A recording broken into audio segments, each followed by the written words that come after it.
hello guys আমি এতিয়া আইছো তেতলি পাৰবা এই এটা গছৰ পৰা বান্দৰ আছে ওই গল হাইডিয়া কথা এইটো মুকুলাৰ মই আইছো মানে আইছো তেতলি গছ কিন্তু এই গছডালৰ চাৰিওফালে কিন্তু কবৰস্থান হয় এইবিলাক জংগল মানে কবৰস্থানৰ মাজতে আছে তেতলি গছডাল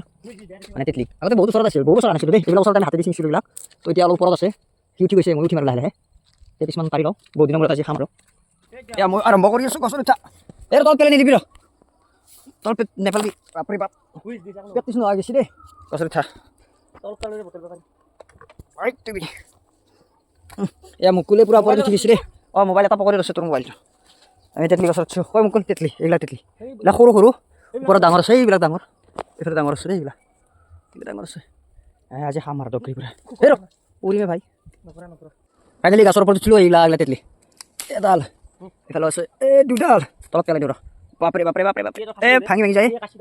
এইফালে আছে বহুত আছে ভয় লাগে নহয় এইফালে ডাঙৰ এডাল আছে ৰ এইফালে এডাল আছে তল দেখি চালি ভয় লাগি যায় ফুটি নদীলৈ হ'ল আৰু এতিয়া কিন্তু ভূত আছে কিন্তু ৰাতি কবৰস্থানৰ পৰা বহুত বেয়া বেয়া শব্দ শুনা পায় ওচৰৰ মানুহে